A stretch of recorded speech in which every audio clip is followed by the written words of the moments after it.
pecking order at Edgeley Park under Sebastian Bruno and Neil Briggs.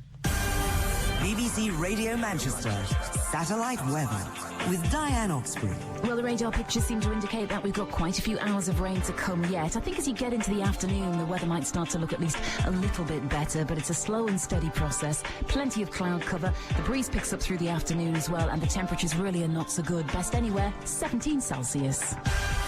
Allan Beswick with you on the phones. 0161 228 2255. BBC Radio Manchester. Oh, yeah. How are you doing? You all right? Oh, good. I'm Allan Beswick, as that woman sort of intimated. Yeah. And you can talk to the world via me, via this little thingamajig we have. Yeah. Oh dear. 0161 228 2255 is the telephone number. You can text us on 07786206951, and you can email radiomanchester@bbc.co.uk. Should we get all yesterday's stuff out of the way first? Oh, and the good news is, if you like it that way, we've been to all the 10 towns on the congestion conversation now. That doesn't mean you've got to shut up, but we're not coming round with our little minibus. No. Why would we? Yeah, stuff from yesterday. Let's have a look. Well, I very nearly read that out then. It's all about the congestion charge. I'm not reading that out. Regarding ordering goods online, according to Bernie in Bolton, your listener says, you remember somebody came on... Oh, hang on, who was it? I think it was Maureen. Anyway, Maureen said, if it was her, if not, it was someone else. But she asked what that little gold lock was for when you were doing stuff on the internet. And when you were buying stuff on the internet. And I got this email from Bernie. Your listener says she looks for the gold lock symbol on a web page before entering the credit card information. This symbol is intended to indicate that the information entered and sent is encrypted and thus can't be stolen. The email goes on to say this, and I've read it twice and still don't really understand it. A more reliable indicator is to look at the web page address, the URL. This normally starts with the characters http:// and that's insecure. An encrypted page starts with the characters https://. The additional S stands for Secure Sockets Layer. Look, SSL, you see. Look, I'm just reading it out, okay? Good. And ensures that any transmitted data will be encrypted. This is more reliable than looking for the gold lock, which could, theoretically, be forged. Blimey. There again, you could get off your bum and gut at shop, couldn't you? That would be the other way of doing it. Although a lot of people now, and the post office, my mate's a postman, and they reckon the only thing keeping the post office going now is internet shopping. Eh? Otherwise, it'd finish. Eh?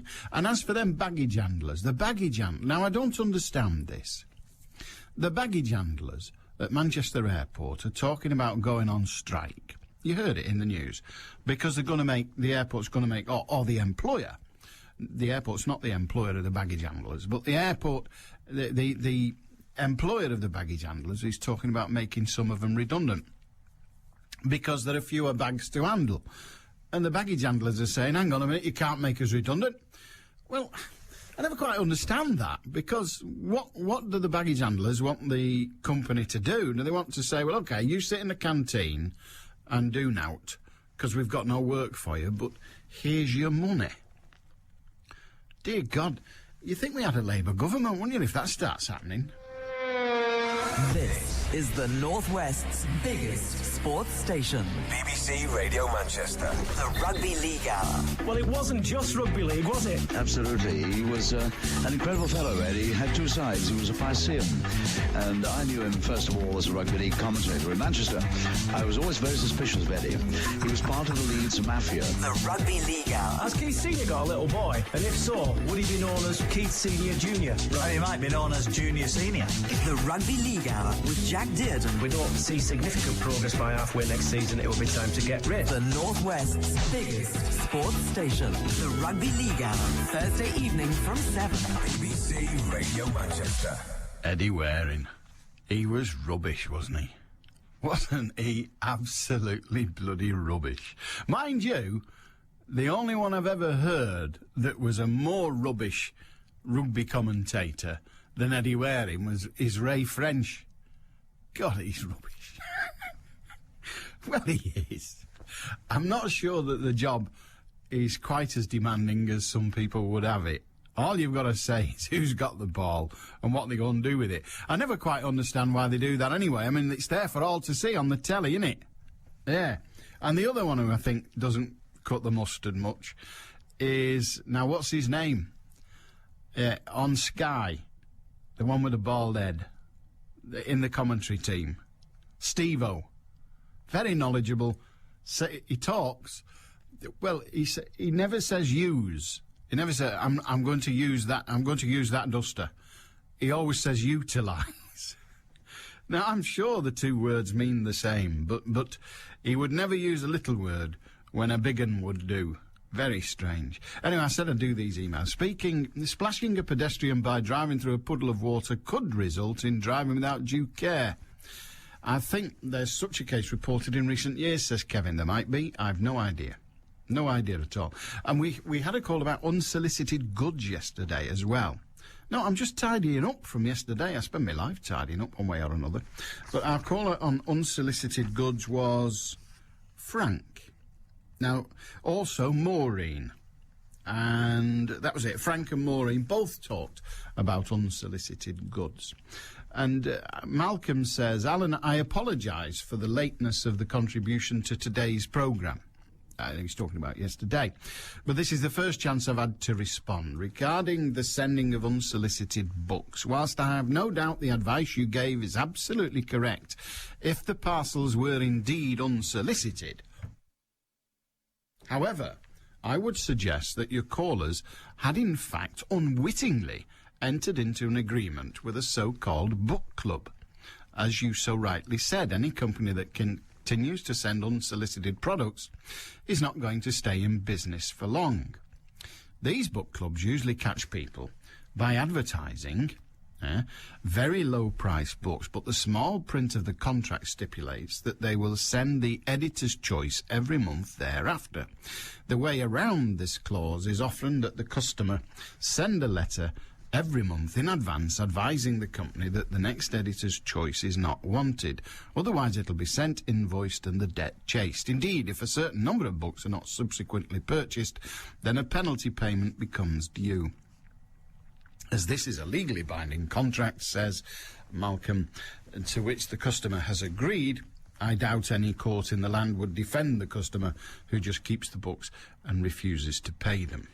Well, Malcolm, an awful lot of work has been done on book clubs of the type you describe, and they can no longer get you to join a book club guaranteeing to purchase a certain number of books by tiny print in the middle of a contract somewhere. They can't do that, or at least they can't enforce it if they do it.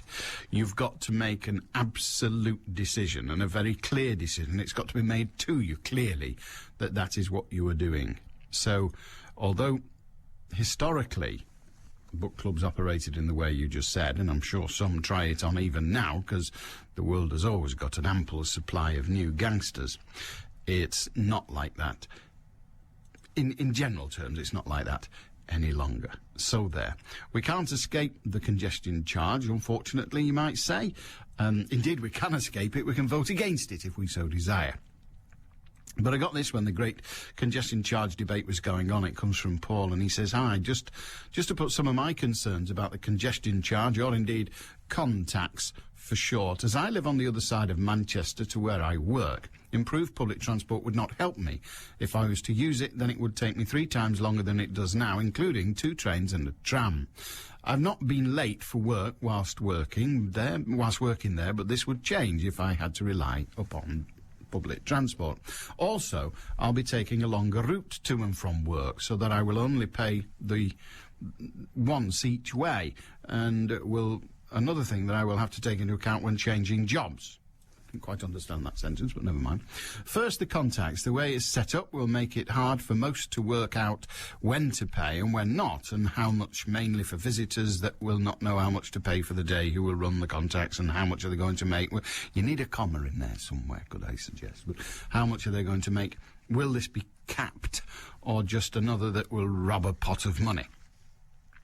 I've not seen anything that may reduce the congestion, only increase it. Paul, thank you for your letter in Newton in Hyde. I don't quite get what you're getting at, really.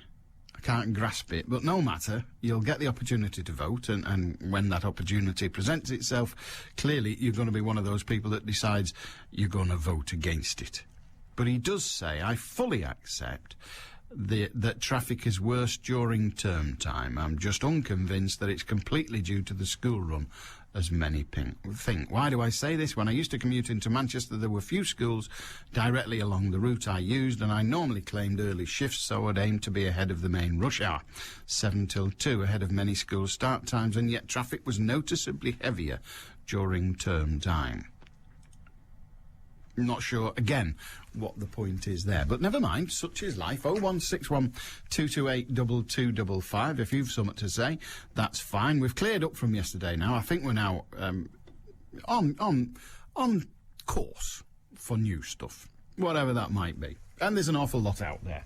The fabulous story. You can't progress without thinking about it, but she's described in a variety of different ways. The luckiest girl alive is how she's described in The Sun, and it really is an absolutely fabulous story.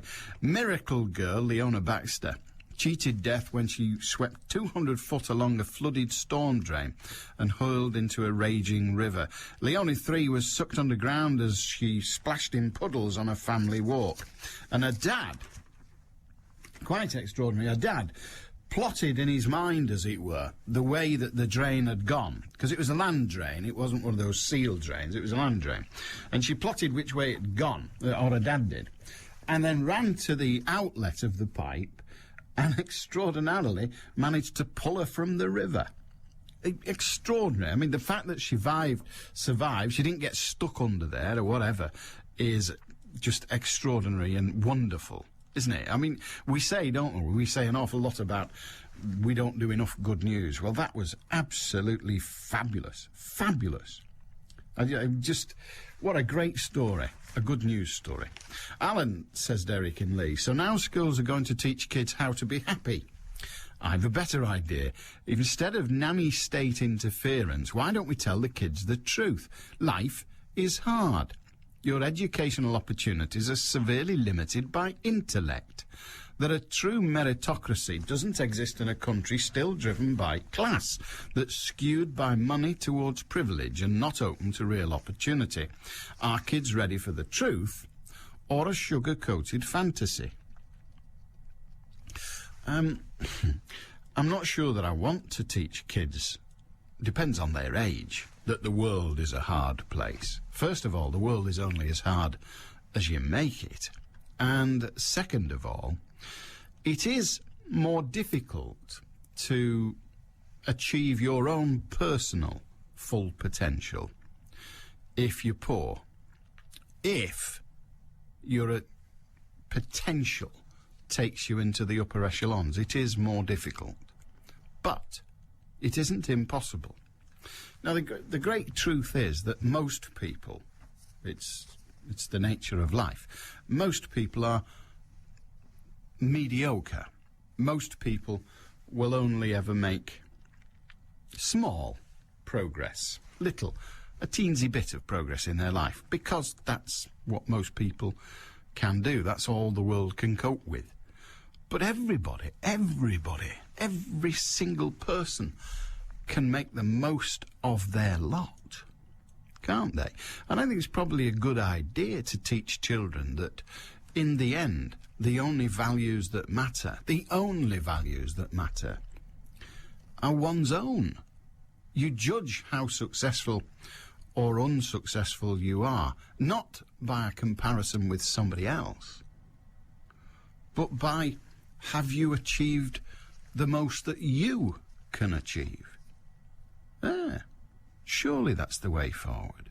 Because if we teach kids that, frankly, it's a horrible world and your chances of becoming Prime Minister or Queen are very, very slim indeed, well, not everybody wants to be the Prime Minister. Not everybody wants to be a professor of this. Not everybody wants to do the kind of job that gives you millions of pounds a year. Not everybody wants to be a Premiership football player. Most people acknowledge that, yes, if they were given different talents, they would do different things. But all you can ever do is do the thing you do to the best of your ability. And if you're comfortable with that, there are no problems. Just after 12 on BBC Radio Manchester. News headlines, Mark Everetson. A new list of jobs for which employers can recruit workers from outside the European Union has been published by the government's immigration advisers. It includes senior nurses, maths and science teachers for secondary schools, skilled senior care workers and vets. Fleetwood Pier in Lancashire has been badly damaged by fire. It's not yet known how the blaze started, and a man's been charged with assaulting Noel Gallagher from Oasis on stage in Canada. Rain, heavy at times, temperatures reaching 17 Celsius. BBC Radio Manchester, 2020 traffic. We've had heavy traffic on the M6 heading south. Junction 22, where we had the earlier accident there, and 3 lanes were closed. It's all open again now. The vehicles have been removed from the carriageway at Junction 22, Newton-le-Willows, on that southbound side. The M60 clockwise still queuing because we've got 1 lane closed from 17 Prestwich and Whitefield to 18, and that's at Simster Island after an accident. Just the 1 vehicle was involved, but it hit the central reservation. The traffic isn't doing as badly as we thought it was going to be, actually, looking at the cameras. And the M6 looking quite slow because of the heavy rain along that Cheshire part, really, between 19 at Knatsford and 18 at Holmes Chapel. We're getting reports of an accident on Edenfield Bypass. We haven't got any further details just as yet, and we're waiting for an update on that one. I'll give you that in about 20 minutes' time. But anything else, give me a call. It's 0161 244 4951. I'm Orna Merchant. They wait with bated breath in Edenfield. You're never more than 20 minutes away from the latest traffic through the day. BBC Radio Manchester. Arnold in Hazel Grove. Hi, Arnold. Good morning, Alan. What you got? I wonder if you can help me. I wonder if you could put me in touch, or any of your listeners, with a person or a company who will do a family tree for me. Now, I've spent all weekend, including yesterday, running around Northamptonshire trying to trace somebody, and I just can't. Well, there are companies that do it. Are you on the internet? No. You don't have access to the internet. That's unfortunate, because it's comparatively easy to do it on the internet. And the great thing about that is it's free. Yeah, but I want someone to do it all for me, Alan. You want it done for you? For me, yes. I know, looking at programmes I've had on recent BBC, there's people who do these things. But where they are, I've rang up various people, been in all the Reddit's office, and they don't know of anybody. Well, there are companies. It's not for me to advertise them. If you go to your local library... I've been to the local libraries and in Northampton itself, and they don't know of anybody. Don't worry about the local library in Northampton. Go to your own local library. And in most local libraries these days, there's a computer. Yeah. And if you ask them, they'll show you how to use that computer, so that you can go on there and seek out firms that deal in genealogy. And there are firms that will do a family tree for you. Yeah, that's what I want. Well, that's what I'm saying. You will find one on the internet, on a computer, in your local library. Yeah, I understand that. But I thought maybe somebody might know of somebody, one of the listeners might have had it done for them. Well, the problem is that the listener wouldn't be able to name the company, really, because that's not fair on all the others. Of course it is. But they could give me a phone number, couldn't they? Well, that would be the same as naming them, really, wouldn't it? Would it? Well, it would be enhancing the prospects of one company and not another. Yeah. And that's the difficulty. It'd turn into a kind of advertising regime. I mean, you can get it done, and depending to what depth you want the investigation to go, you can get it done comparatively cheaply, or indeed comparatively expensively. It depends how much you're thinking of spending. And how far you want to go back, I suppose. Well, it's not how far you want to go back, it's how wide you want to go in many respects. Because, of course, as soon as you go back 2 generations, go back to your grandparents' generation, well, do you want to follow their bloodline, or do you want to follow their bloodline and their siblings' bloodline and the bloodline of both grandparents? That takes you a long way. Which direction do you want to go in? It's like an inverted pyramid, really, depending on how far you want to go. I was thinking of going back as far as my great-grandparents, no further than that. Well, your great-grandparents, there will be, 8 of those? Yeah. Won't there? Yes, there will, yes. Yeah, so you can see the complexity, and when you get to your 8 great-grandparents, do you want them to follow the line just to you, or do you want to follow the lines that exist from each of those 8 great-grandparents? Yeah, it can go a long and way. you're now talking about probably 60 people who are alive today. Today, that's right. So it isn't easy to specify, I want this one strand to go back until the year dot. But I'm intrigued. If anybody knows of companies that do it, or anywhere he might... I mean, is there a publication? That's the way forward for Arnold.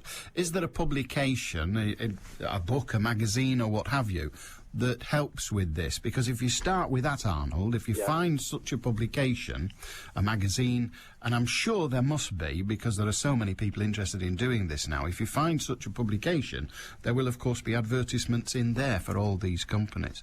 But be prepared to spend some money. Well, I'm prepared up to a certain amount. Well, indeed, yeah, but... I won't say how much. No, don't, because someone will phone up and say, well, I'll do it for that much. Possibly me.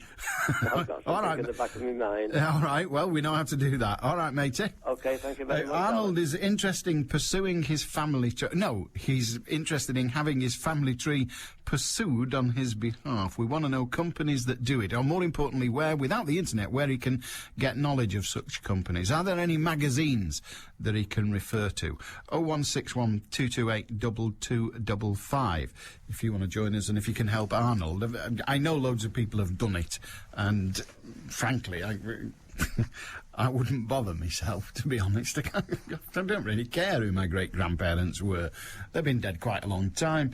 Ernie in Prestwich. Hiya, Ernie. Hello, sunshine. As if. I was going to say son, but people call me that at 82 sometimes. We got back from Palma on Saturday. Yeah. And we put our gear in the taxi and came home, and I left my bag in the taxi, and he went, and I didn't know who the bloody taxi was, or what man was, but I knew he was a coloured fella. He was either Arab or Paki or something like that. And, I think you probably mean Pakistani, don't you? We're Pakistani, yeah. Anyway, that was him, and he'd been at the airport. So I rang my son-in-law up, who does a bit of work for the airport, and he said he'd check for me, and I thought I'd read the internet, but I don't know enough about it, so I was going to ring him. And then yesterday, that's the day after, I knock on the door, and he's there with my bag. Excellent. The taxi. And I said, oh, thank you very much indeed. I says, do you live around here? He says, no. He said, I live at Wythenshawe. I started coming all the way over here from Wythenshawe to bring a bag back. Yeah. And he doesn't know I'm going to give him a penny, as far as he's concerned. And it's not as though there's any value in it, apart from a shoe of my wife's, because he got the other one in another bag. That's bad planning. It cost me 70 quid, damn, she said. You got 35 quid with a She said, I'm not risking losing them both. I'm putting one in each bag. Anyway, excellent. I thought I'd got to do something about it. Yeah. Whoever he is, I don't know his name. I don't even know his taxi company. I'd like to say thank you very, very much. And my attitude towards I used to call them funny names at times, not out of insults, but jokingly, you know, make remarks about coloured people. I won't do it anymore. He's a nice fella. Well, he is indeed a nice fella. Good on you. Well, I'm glad you had a good experience. I did. In Thank the you end. very much. All right, thank you. A bag returned from a taxi. Taxi drivers are like everybody else, whatever their antecedents. Taxi drivers are like everybody else. Most of them, the overwhelming majority of them, are fine, upstanding, decent citizens, and good on them for that. Alan says, Derek, I agree with you, rugby league commentators. Why does Les Dawson punctured head impersonator Steve-O refer to the two halves as stanzas? He does, doesn't he? He always says, in the first stanza.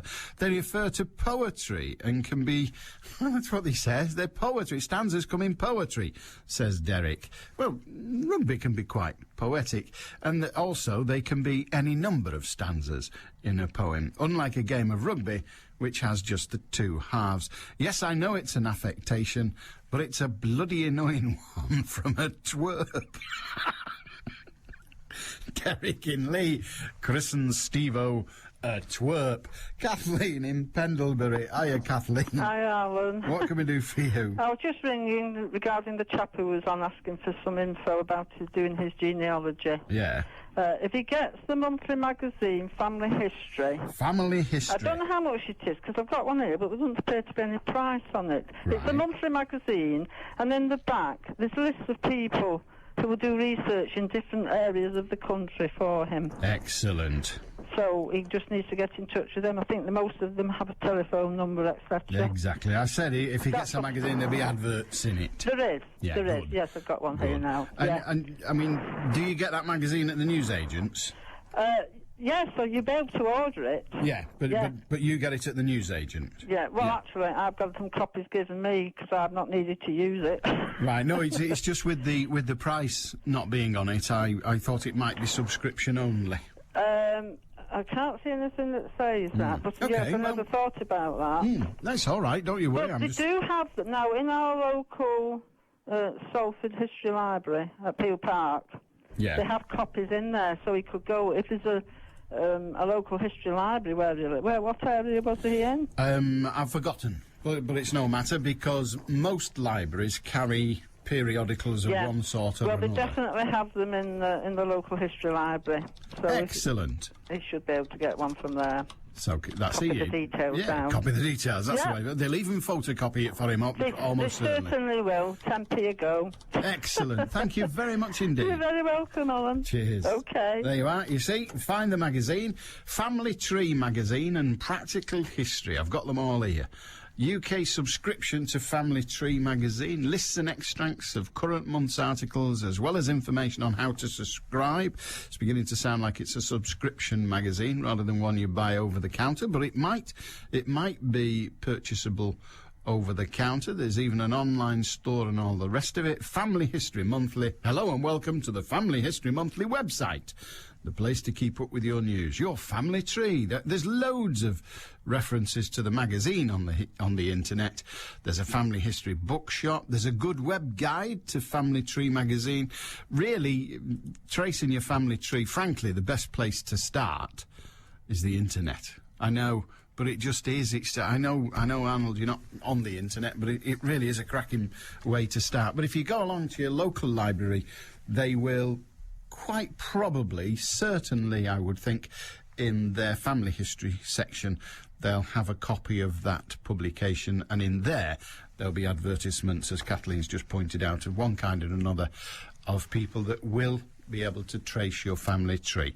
But, Arnold, be wary of the charging process. It's like private investigators. You pay them by the day, even if they don't find anything out. What you need is for somebody to deliver your family tree with very little of it missing, as it were. But there you are, but that's for you to negotiate with them. Jean in Bolton. Hiya, Jean. Hi. I'm just a bit annoyed.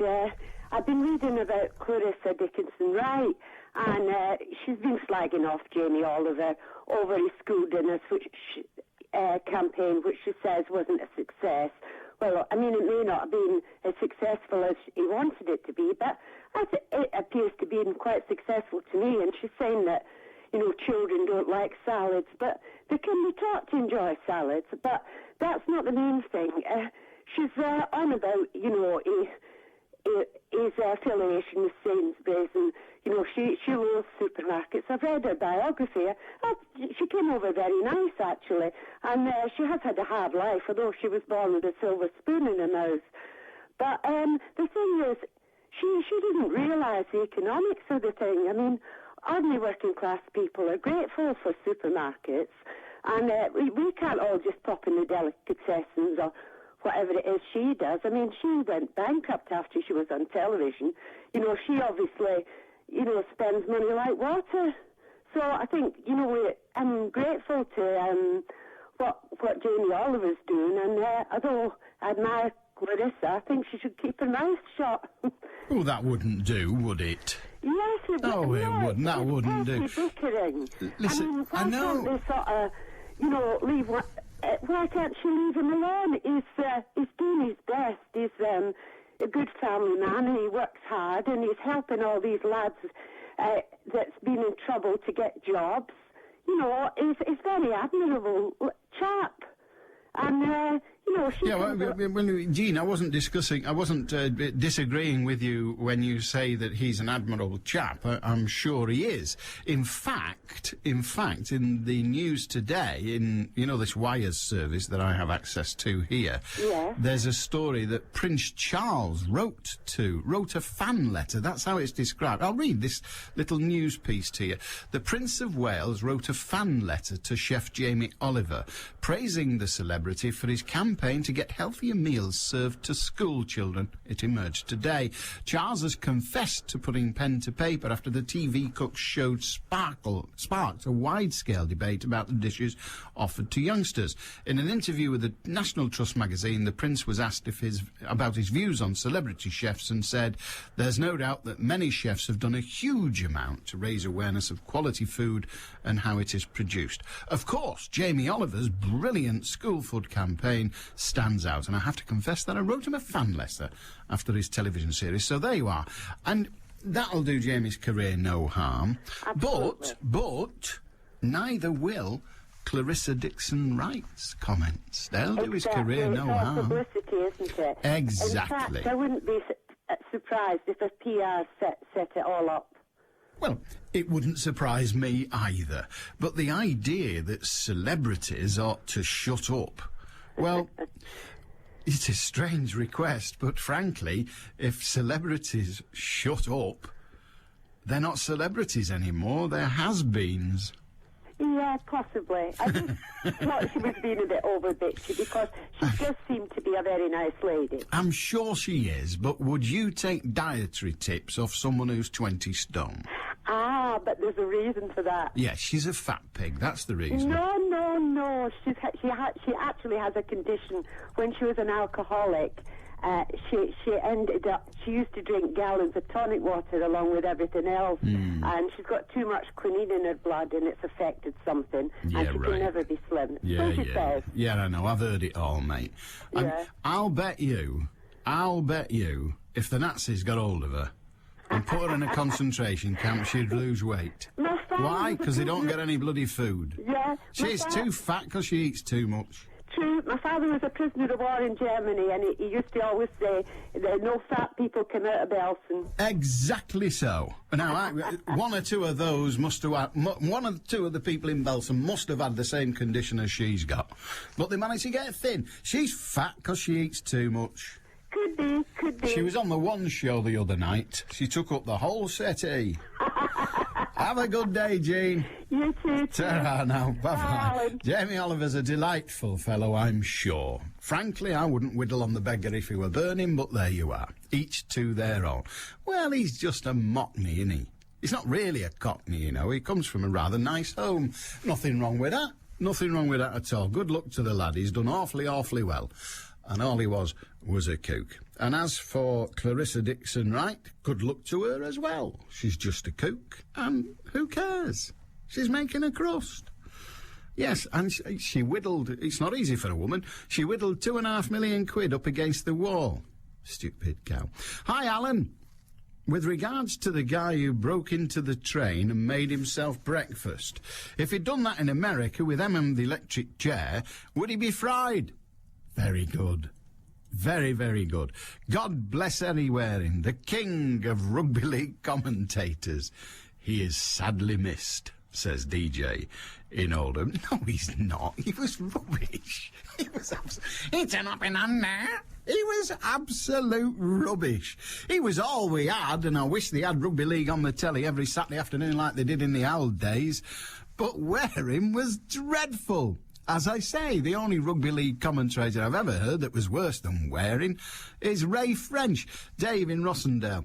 Alan, your caller will find at least half a dozen magazines on family history in any large newsagent, all full of adverts for researchers. So there you are, Arnold. Get to the paper shop and ask them for one. It's 20 minutes to 1 on BBC Radio Manchester. News headlines, Mark Edwardson. Skilled migrants will be welcome to the UK, others less so. The government's published a list of people it wants, and it includes senior nurses and vets. Manufacturing output's fallen for the 5th straight month, and unions representing baggage handlers at Manchester Airport say they'll fight plans to shed up to 180 jobs.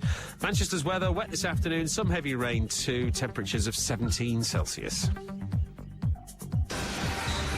BBC Radio Manchester, 2020 traffic. The Eatonfield bypass is now closed between the M66 and the A682 after an accident which involved 2 vehicles. The police are on the scene there, and traffic is looking very slow on the approaches. The M6 looking a lot better now. Junction 22, all vehicles removed from 22 Newton Willows. We had 3 vehicles there stuck and blocking 3 lanes, but it's all open again now. And the M60 has cleared as well from 17 Prestwich and Whitefield to Junction 18 at Simster Island. All lanes now open. Anything else you spot, give me a call. You can do that on the usual number. It's 0161 244 4951. I'm Warner Merchant. BBC Radio Manchester, Sports with Will Perry.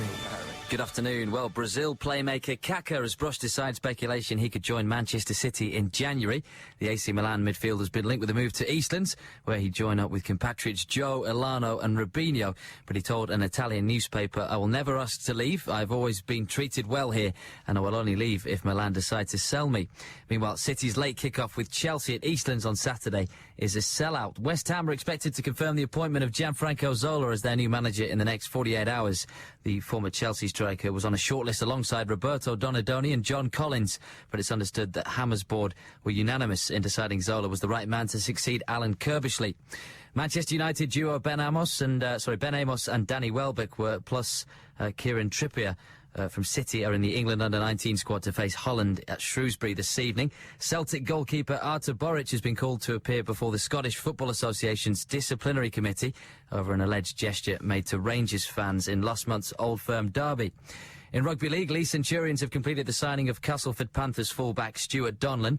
The 30-year-old Irish international played for them previously from 1997 to 2001 before moving to Halifax. Oldham captain Robert Roberts has signed a new 1-year deal to stay with the Roughheads in 2009. Castleford have confirmed the signing of Bradford centre James Evans. He'll leave the Bulls at the end of the playoffs on a 12-month contract. Warrington forward Rob Parker will find out this evening whether he'll miss Saturday's elimination playoff at Catalans after being ordered to appear before a disciplinary committee. He's been accused of dangerous tackling techniques during the Wolves' defeat by Huddersfield last Saturday. And Widnes Vikings have secured the services of 7 of their 2008 squad for the forthcoming season. Youngsters Anthony Mullally, Josh Sim and Shane Grady have penned 3-year deals, whilst Matt Strong, Scott Yates and Paddy Flynn have signed for the next 2 seasons. In rugby union, Scott Lawson has been released from Sale Sharks and joined Gloucester. The Scotland hooker has signed a deal at Kingsholm until the end of next season. Lawson had been down the pecking order at Edgeley Park under Sebastian Bruno and Neil Briggs. Well, Andy Murray's moved up to 4th in the world rankings despite last night's US Open final defeat to Roger Federer. The British #1 refused to blame fatigue despite having played on 3 consecutive days. He called it the best fortnight of his life. So what ambitions does he hold now? I'd like to win a Grand Slam is my main goal, and then I'll see what happens after that. You know, I'm obviously pretty high in the rankings just now. I won my first Masters Series a few weeks ago, and I just got to try and keep improving, and hopefully one day get my hands on the trophy. Andy Murray as enthusiastic as ever there. Lancashire are back in Pro 40 action tomorrow if the rain will let them, but Mike Watkinson has spoken of his disappointment and not even challenging for the championship title this season. The Red Rose, who narrowly missed out last year, lie third from bottom with 2 games remaining to try and escape relegation. It does. Part of it's been of our own doing mid-table, where we've not been able to get runs on the board. I think the bowling and fielding has battled manfully and done a good job, but without the runs on the board, it makes it difficult. But it's hard to see over the last 3 or 4 weeks where we could have won any games with the way the weather's been, and whilst we're disappointed to be battling it at the wrong end of the table, we've not got to be too disheartened and be very positive for the last 2 weeks of the season. Well, in the next half an hour, the England cricket selectors will today name their squad for the £10 million Stanford Challenge match in Antigua and the 7 one-day internationals in India this winter. The ECB will also reveal the players who are to get central contracts for the next 12 months. Former skipper Michael Vaughan is expected to be among the dozen named, despite his lack of form for Yorkshire. Well, cyclist Darren Kenny picked up another gold medal for Great Britain at the Paralympics in Beijing this morning. That was in the men's 1 kilometre time trial. Manchester's Rick Wadden got silver. Britain's cycling team have now won the same number of golds in the velodrome as the Olympic cycling team last month. Meanwhile, the International Paralympic Committee says it's embarrassed that Britain's Shelley Woods has been stripped of her silver medal in the 5,000 metres. Several countries successfully appealed to have the race rerun following a crash. Chris Cohen is the head of the athletics at the IPC. It was disastrous. We're obviously hugely embarrassed by the fact that it's happened because it reflects on the sport. You know, we're very upset that it happened. We're very concerned for the athletes concerned, because they obviously went through the process of seeing a flag fly and a national anthem played and, you know, all of the wonderful things that go with that, and suddenly they're told when they come off the plinth that actually you didn't win the medal. You know, there's been a mistake and we've got to go through it all again. And finally, for now, in golf, Lee Westwood's hopes of taking part in next week's Ryder Cup remain in doubt after his agent confirmed he's still not recovered from a serious bout of tonsillitis contracted 9 days ago. I must admit, I did enjoy that crash on the Olympics, the Paralympic. Brilliant it was. What a pile-up. Fantastic. The next live action on the Northwest's biggest sports station. Well, Lancashire are back in Pro 40 action tomorrow. If that rain stays away, relegation is looming. They desperately need a win. Live reports right here from 5. BBC Radio Manchester. Was good, wasn't it? Fantastic. I'm not that interested in the Paralympics for reasons I gave yesterday, and that is all that. Again, I hesitate to use the word, but all that handicapping makes it a nonsense to me. It really does make complete nonsense. But the wheelchair stuff's pretty good, especially when there's a pile-up like that and they're all flashed about all over the place. That was brilliant. Alan, the gentleman wanting to trace his family tree, if he goes to his local library, he will be helped by a member of staff to do the research that he requires. They'll do it within 30 minutes and he can have a printout of the information that he wants. Also, the local history society will help him. Write any names and dates that he already knows, take it along with him, and it'll cost him not 1 penny. He might even enjoy himself. Births, marriage and deaths, and he's able to find out where his family's buried, etc., etc. The gentleman will not need to pay a penny. He can then make a donation if he wishes to a charity of his choice. And, yeah, enjoy your show. Jan in Winsford in Cheshire. Yeah, the problem is, you see, that yes, he can do all of those things, but they all sound remarkably like things that you need to do. Whereas Arnold, who was our original caller on this subject, he actually wants somebody else to do it for him, which strikes me as being, well, his free choice. David in Crumpsall, I can't remember when I read it, or even if I did, but somewhere the saying, happiness is the ability to enjoy the view from where you are, comes to mind. On one of yesterday's subject, the lass who failed a test, if splashing the pedestrian was an offence, then wouldn't the examiner, as being in the supervisory position, be guilty of the offence by not intervening verbally and stopping the test there and then? She would have still failed whether he told her then or at the end of the test. I seem to remember a learner under instruction cannot be done for an offence, as the instructor is the person in charge of the vehicle. I think you'll find, David, that that's the exact opposite of the case. The driver, even if under an instructor, is in charge of the vehicle and responsible for what the vehicle does. There is the instructor is there to help, to assist, and lots of other things too. But the instructor does not take responsibility for the driver's actions. And if I could offer you an example of how it would work, or how it wouldn't work, if the examiner or the instructor was sat in the vehicle supervising a driver, there was an accident, the driver was breathalyzed and found to be over the limit, the instructor or the qualified adult sat next to the driver would not be guilty. It would be the driver. So it's the driver who is responsible for what happens. The instructor, and on the rare occasions of the examiner being present, they aren't responsible either. So, no, the examiner is there not to take control, although in an emergency he can do so, he can do so, but the instructor or the examiner are there to supervise in that sense. But beyond that, the responsibility lies with the driver. 0161 228 2255. If you want to join us, you can. I kind of have the vision now of a driving examiner on the test sitting there. And the person driving the vehicle, the person taking their test, gets up to 35 mile an hour, goes through a camera or goes through a camera zone, and 3 weeks later the driving examiner loses his job. It has a certain ring to it, doesn't it? But unfortunately, it doesn't work like that. If only it did, that would be funny. John Thompson, he knows what he means. The Rubik's Cube, could you do it? Peeling the stickers off was silly because you'd always get them thumb... You know, when you peel it with the nail marks or your chips, it looks a bit chipped and nasty. The secret was to buy a market Rubik's Cube, not the branded one. Oh, you used to fall apart. They fall apart much easier. Put them back together and go, ta-da, I've done it. John Thompson, he knows what he means. Grange Hill now, talking to Alan and Benny. Do you want to know what they do now? Because you said Zamo, you mentioned Zamo earlier, and he was apparently a key cutter and heel bar man between Wardour Street and Dean Street. And when I lived in London, I used to, do a little bit of a rubberneck around the corner just see if Zamo was cutting a key or polishing a stiletto. Never saw him once. John Thompson's take on the world. It's terrifying. Terrifying. Saturday from 11 on BBC Radio Manchester. A very good day to you. Madeline in Bolton, hi. Hi. We seem somehow to have got the system the wrong way about there. You do the conversation and then you say goodbye. That's the more usual process, but no matter. David says, I've read that. I'm not reading that again. It was interesting the first time, frankly, but the second time, maybe not. Maybe we won't, no.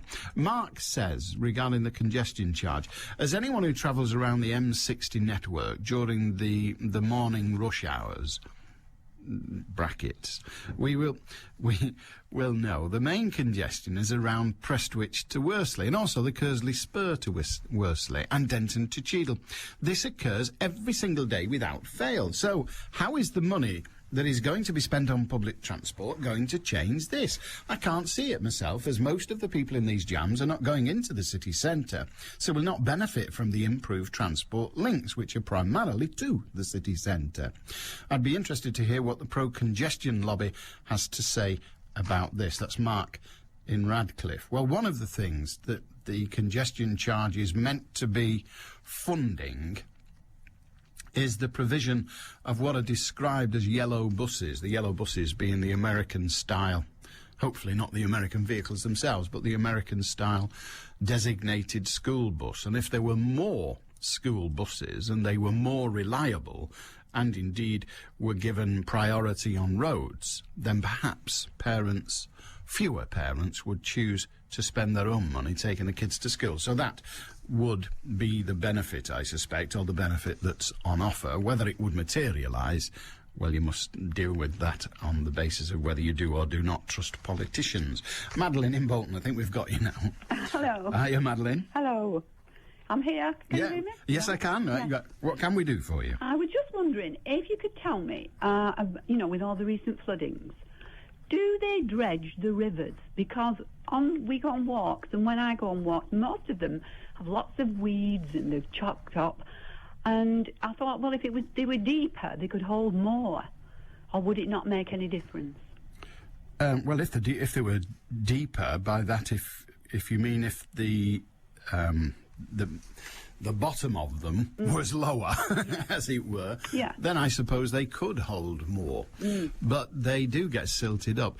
When you say you go on walks and you see weeds and the like at the sides of rivers, do you mean rivers or do you mean canals? No, the canals have a runoff, I do know that. The canals have a runoff, but Yes. the runoff doesn't... I mean, the runoff has got nothing to do with the dredging or otherwise. The runoff is so that the locks work, so that they don't flood. They have a little runoff that goes around the lock that will allow the water to run through. And I suppose on those occasions the canal is operating as a river.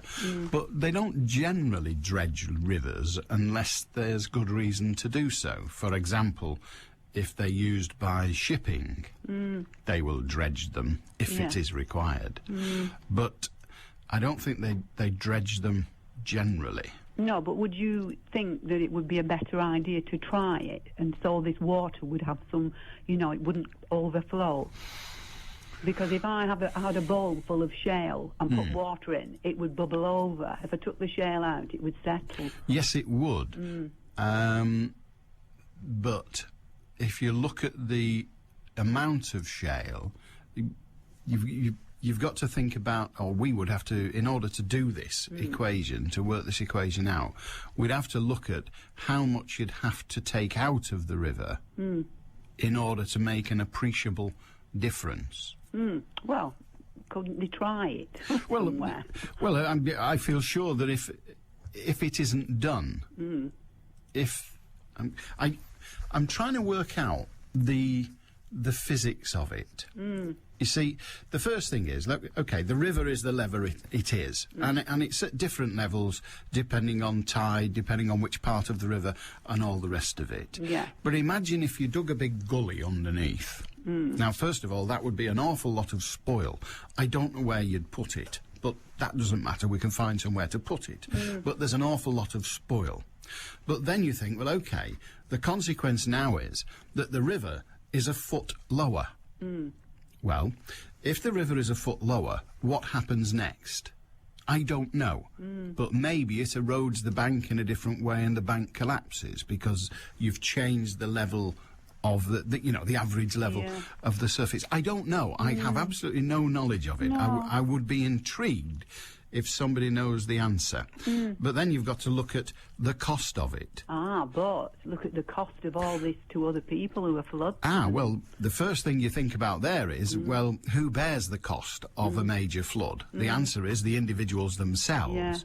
Well, the government would be reluctant to spend the billions it would cost. In fact, I think in terms of cost-benefit, it would probably be cheaper, instead of trying to remove the silt and reduce the depth of it, lower the base of the river, as it were. Instead of doing that, it would probably be cheaper to build up the sides, to build a wall, as they do in many, many towns and cities, to put a wall around the river. Because if you take the silt out, then one thing we do know is in 20 years' time, you'll have to do it again. Oh, yes, I know. So you'd have to be doing it constantly. And you then have to consider, well, can we keep up with it? I don't know. What they've done with the River Thames is they've built up the sides. They've put the I don't know what they call it, but they've built up the side of the river. They've made it deeper by building up the sides, which is considerably cheaper and quicker than dredging it, because if you dredge it, you've got to dredge the whole of the base, whereas if all you want is an extra foot, then it's cheaper just to build a foot-long wall. But I don't know, but that's my thinking. Well, we'll see. But it was just an idea. No, it's an idea, and we've all got to try and think of ideas to deal with the problem. Yeah. One way, of course, would be to stop allowing people building companies to build on floodplains. Well, that's the point, yeah. Which is utterly ridiculous, Yeah, but there you are. Unless they built them on stilts. Yes, we could end up living like they do in Borneo. It sounds quite attractive to me. Have a good day, Madeline. Okay, thank you. Cheers. Madeline says, why can't we dredge the rivers and thus reduce, or if you like, increase the size of the gully for the water to go in? It sounds simple. Join me, Matt White, tonight from 10 as you get to hear all the week's album releases. Well, not all of them, but some of them. It does, doesn't it? On the face of it, it sounds sensible, but when you start to examine it, I think it doesn't hold water. Oh, dear. 0161 228 2255. 95.1 FM. DAB Digital Radio. And the World Wide Web. This is Manchester. BBC Radio Manchester.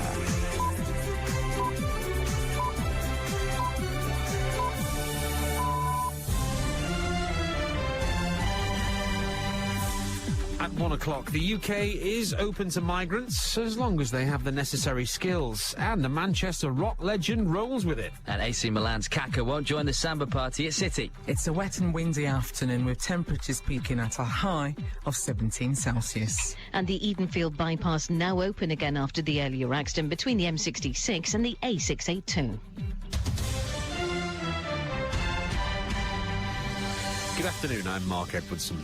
The government's immigration advisers have published a list of skilled jobs for which there's a shortage of workers. They're recommending employers should be allowed to fill the posts by hiring staff from outside the European Union. The Immigration Minister, Tony McNulty, says he'll consider the idea, but he's refused to cap the number of people allowed into the country. I do wonder if they are seriously suggesting that if, as the Migration Advisory Committee have said, there continues to be a shortage of, say, engineers or maths teachers, that this all-party group, so-called, are going to say to the country, well, I'm terribly sorry, these might be vital sectors of the economy, but you can't have any more teachers or engineers because the cap's been met. Greater Manchester Police, which is investigating threats against the life of the Prime Minister, has arrested a fifth man in connection with the inquiry. 29-year-old Krina Lucia of Moore Street in Derby was charged with committing and preparing an act of terrorism and buying approximately 4 kilograms of potassium nitrate for the preparation of explosives. He'll appear at City of Westminster Magistrates Court in London tomorrow. A fire has destroyed much of the historic Fleetwood Pier in Manchester. Lancashire, I should say, of course. It's not yet known how the blaze started, but police say the local landmark has been completely gutted. Our reporter Steve Blears watched as firefighters put out the last of the flames. Most of the pier is just a twisted crumple of metal sitting on charred cast iron legs at the moment. The boardwalk is burnt away with patches of wet smoke rising from the embers. The fire is pretty much out now, just a bit of smoke rising up and drifting out across the coast, and certainly 100 years of seaside fun up in smoke. The opening date of Ashton-under-Lyne's new Market Hall has been announced. It's taken 4.5 years to rebuild the historic site. The old covered market was destroyed by fire in 2004. The new one will open on the 28th of November. Unions are expected to fight the loss of up to 180 baggage handling jobs at Manchester Airport. Service Air are blaming the downturn in winter flights and the collapse of the transatlantic budget airline Zoom. A man's been charged with assaulting Noel Gallagher on stage in Canada. The Oasis guitarist went to hospital after being shoved in the back. It still hasn't been decided whether tonight's concert in London, Ontario, will go ahead.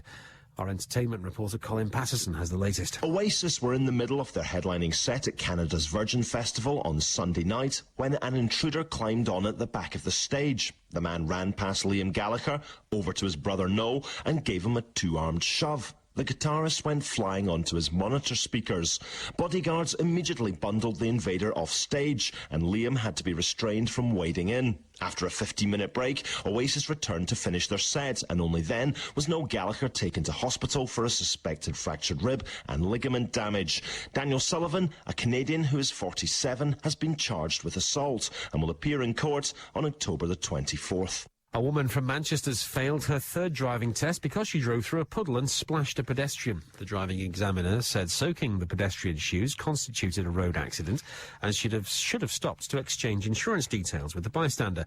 Michelle Kelly described what happened. As we were driving down the road, I accidentally splashed a pedestrian going through a puddle. Carried on driving, didn't think anything of it, and the examiner didn't say anything to me either. He told me that I'd failed mainly because of the puddle, that it was a traffic offence.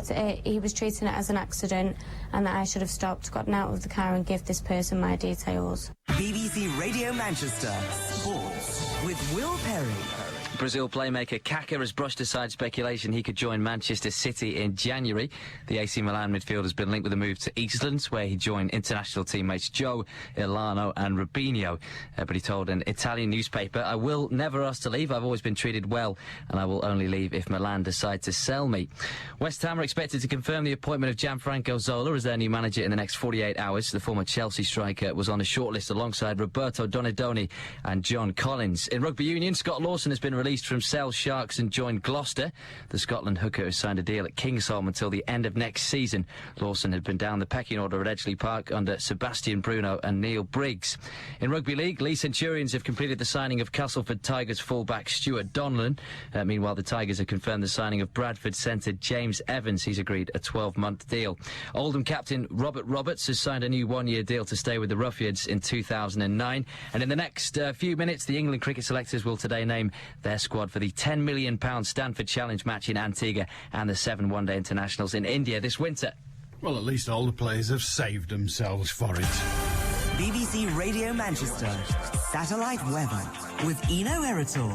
Well, that band of rain that swept in from the southwest this morning is still firmly with us for most of the afternoon, and it will stay fairly overcast, with that rain feeling fairly heavy and persistent at times, with strong southwesterly winds in tow, and temperatures at best peaking at a high of 17 Celsius.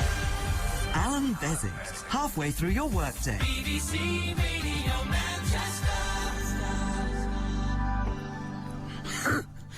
Ivor in Stretford says via an email, tomorrow we hopefully will see the switch on of the Large Hadron Collider at CERN in Switzerland. I like science, says Ivor, and having been on a tour of the installation at Daresbury many years ago, I find these things fascinating. However, why stick to tiny particles that none of us can see with the naked eye?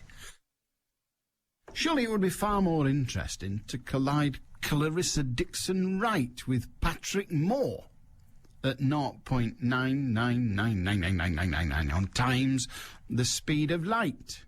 Now that would be world-shattering. Ivy, you're absolutely correct, it would, but how are you going to get them going that fast?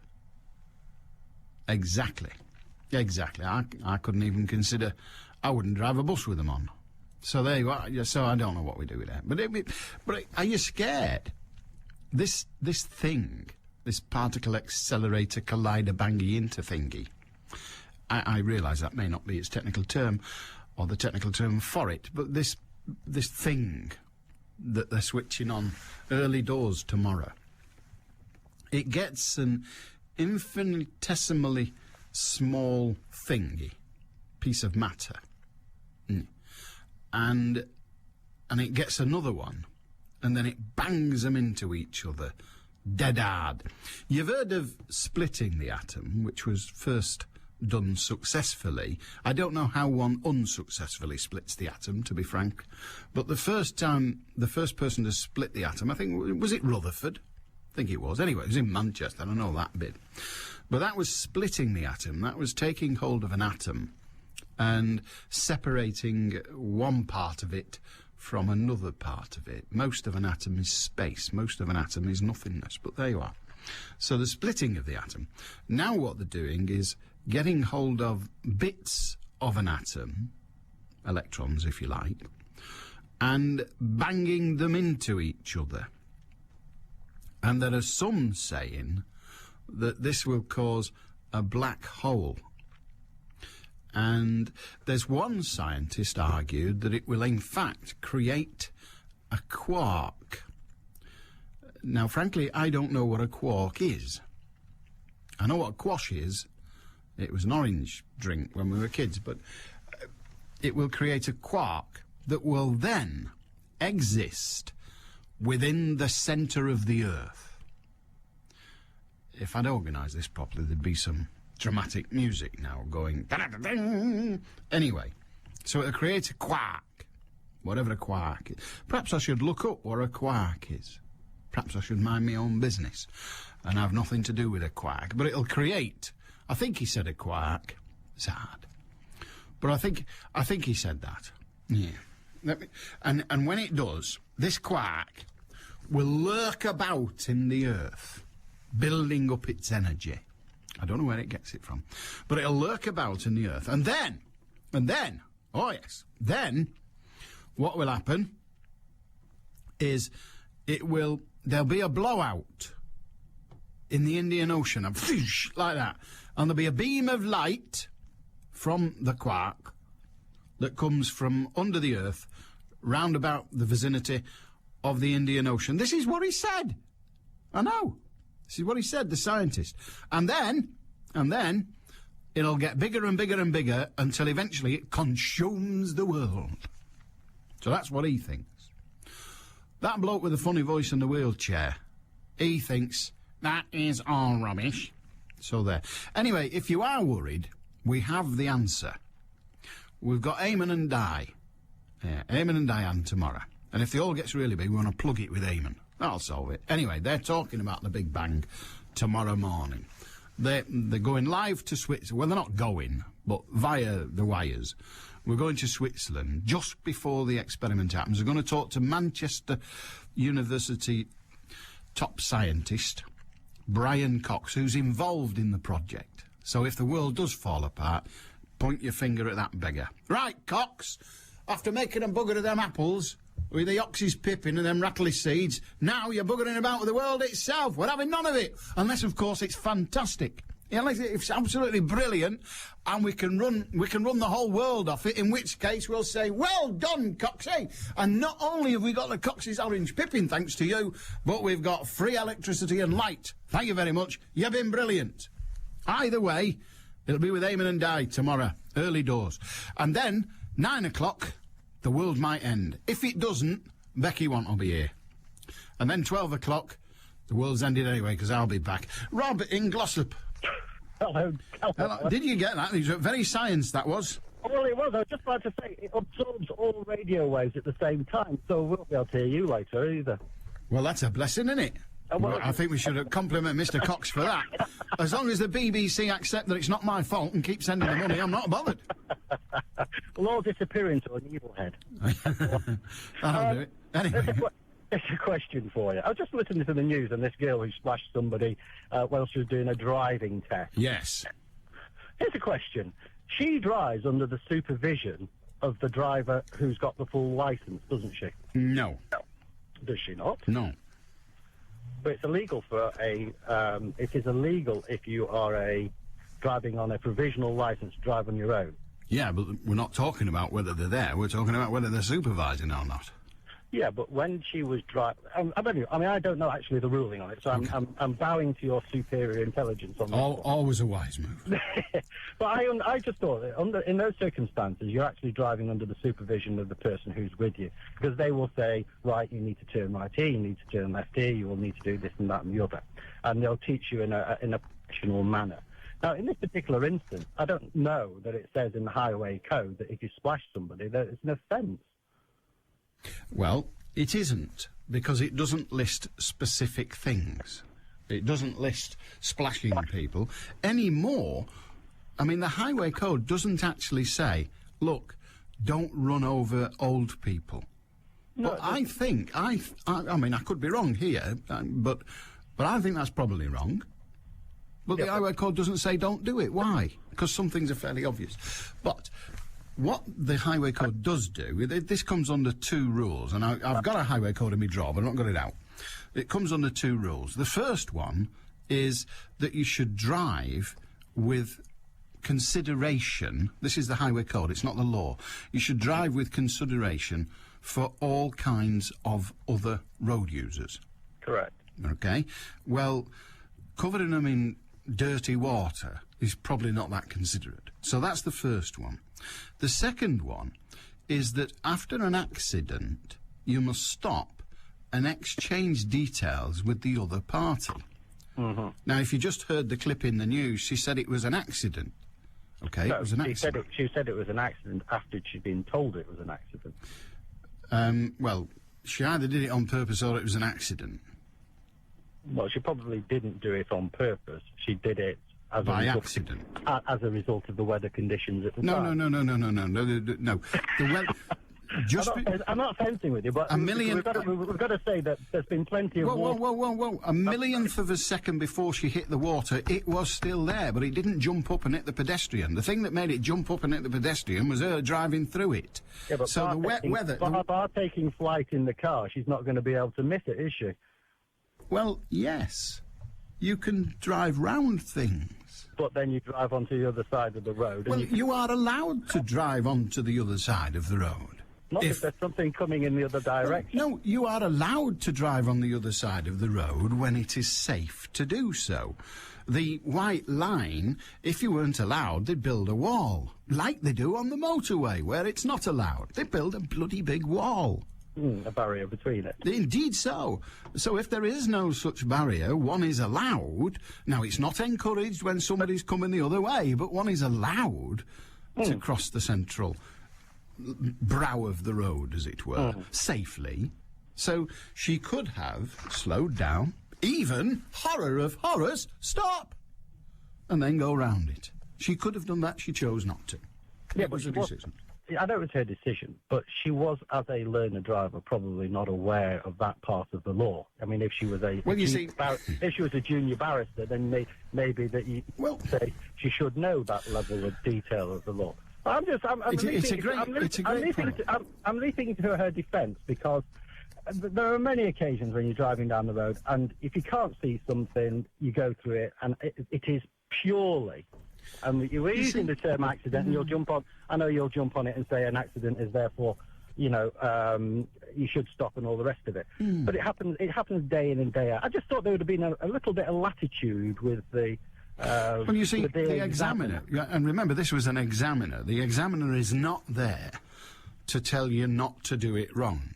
Otherwise, no one would fail, because no one would do it wrong. The examiner is there, if you like, to test, to witness whether you do it right or wrong. But in witnessing an accident, there seems to be, therefore, a witness to an accident. Well, he and she, in the case of female driving examiners, he and she are in a privileged position. The privileged position is that in the event of there being a danger, in other words, kid runs out, driver does nothing, examiner stops the vehicle if he or she can. Bear in mind, not every vehicle on test has, or with a testing driver, has dual control, so it might not always be possible. But yes, in that circumstance, they take control. But they are not there supervisory, saying this is how you should do it. They are there to discover whether you are able to deal with a matter properly or not. It's a test. It is a test. But and if you don't deal with things properly, they fail you. Now, if you then say, I don't mean you, but the failed person, although you did say it, well, I didn't know that bit because I'm not a barrister, well, that's hard luck. It's your job to know. And we cannot, I haven't read the highway code. I didn't know that you had to stop when the traffic light was red. It's not a defence. Not knowing is not a defence. He's testing whether you behave in a way that indicates that you do know. But within his own behaviour, in submitting the fact that it was an accident and that she had legal obligation to stop and to exchange details of insurance with the person, bearing in mind that the person who would be walking along the road would have no insurance anyway. The fact is, then he is an accomplice and accomplice to. He's not an accomplice. And again, I will I'll demonstrate to you why he's not an accomplice. Driving examiner arrives for work. First test Bloke comes to take his driving test, gets in the car. They're driving along, little kid runs out, absolutely nobody's fault whatsoever, other than the little kid, or possibly his parents, and the kid is hit by the car. OK? This is where we are. Couldn't have been avoided. It happens. It does happen. Along come the police, and because their suspicions are raised in some way, they breathalyse the driver, and he's found to be over the limit. They do that, of course, anyway now, don't they? Listen, they breathalyse the driver. How many points does the examiner get on his licence?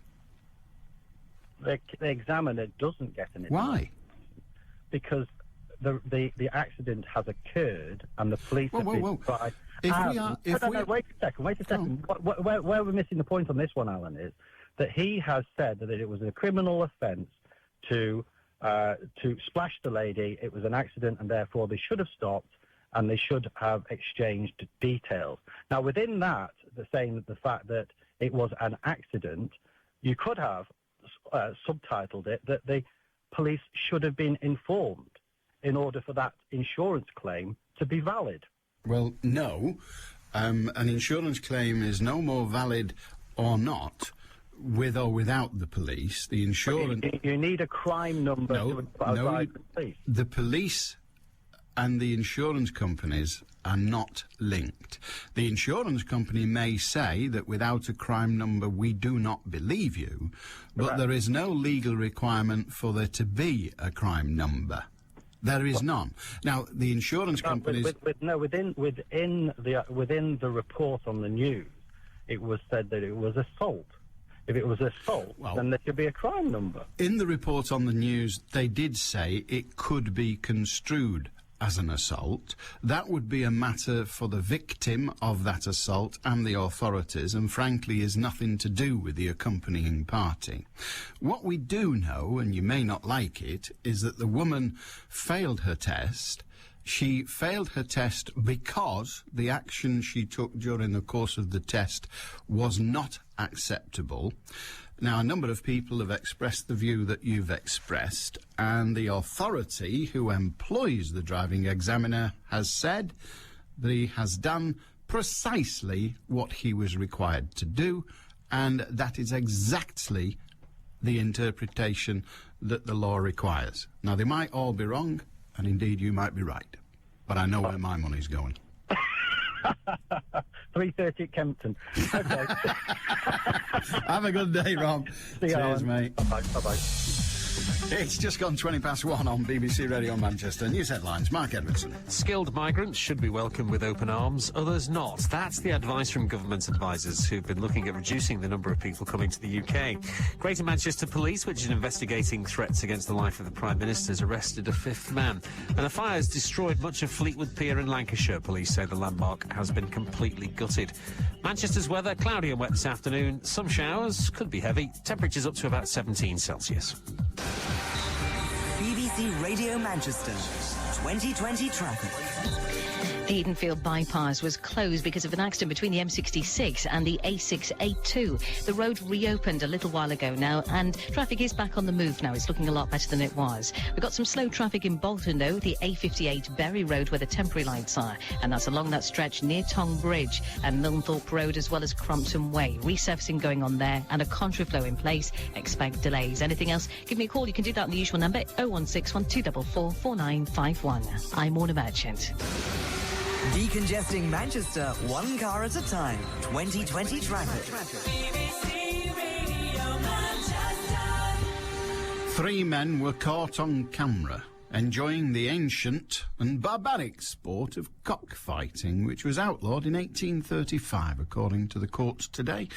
These 3 men are named, and they are said to have organised the bloody contest, lasting more than an hour. Them chickens can fight, you know, at a travellers' site in Patchway in Bristol. The film shows a gang gathered at a small patch of grass next to Highwood Road, intently watching a cockerel and another bird do battle on October the 4th last year.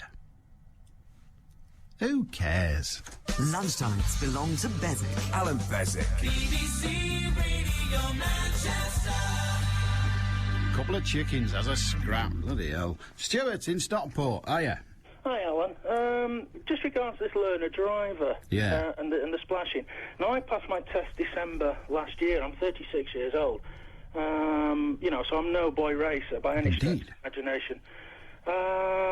You may remember me. I spoke the other week about Ian Brady moaning about his money. The thing is, I'm just looking here. I've actually got, I don't know if I can quote you this or not, but I've got today's Daily Mail. Feel free.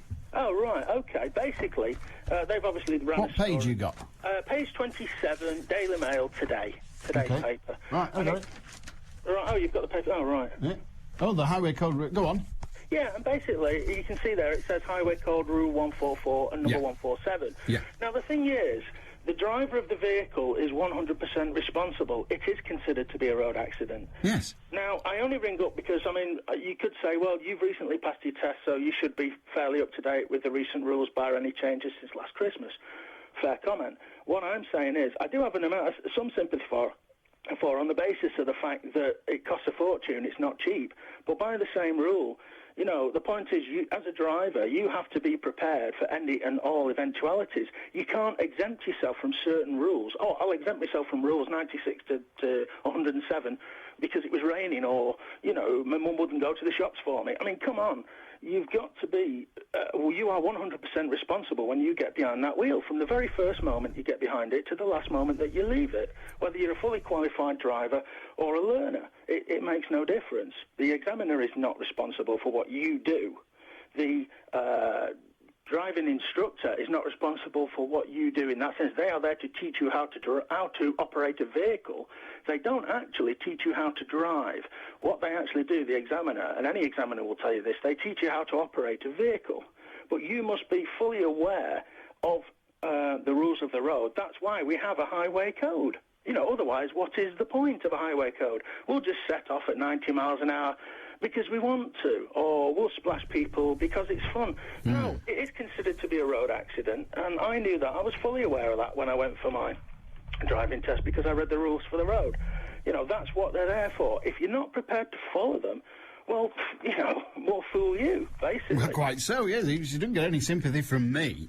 And frankly, what really should have happened is the driving examiner should have stopped her, took her out there and said to the woman she splashed, there you are, now beat her to crap. No, I never said that.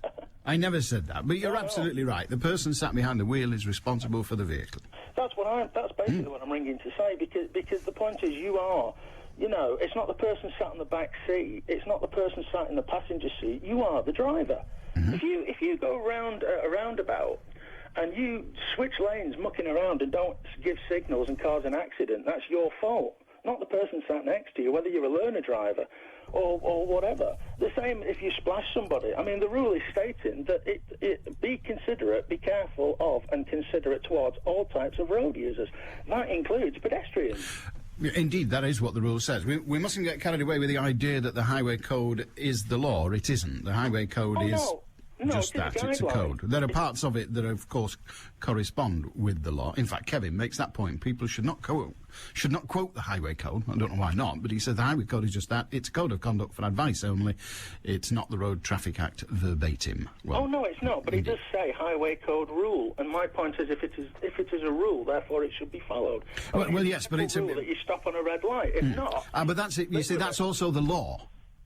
Yeah. They're different. Now, it so happens that the highway code rule that refers to speeds and all the rest of it is exactly that. It's a rule. Some of those rules correspond with the law. Some of them are just advisory. For example, the stopping distances in the highway code are just a guide. They're not even accurate. They're not precise by any stretch. They're not even accurate. They are just a guide. They are a rule, but it's not the law. No, I agree, but what I am saying is... Do you think she should have failed her test? That's the question. I think what I would say is what she should have done was either ask the examiner to halt the test at that point and asked him,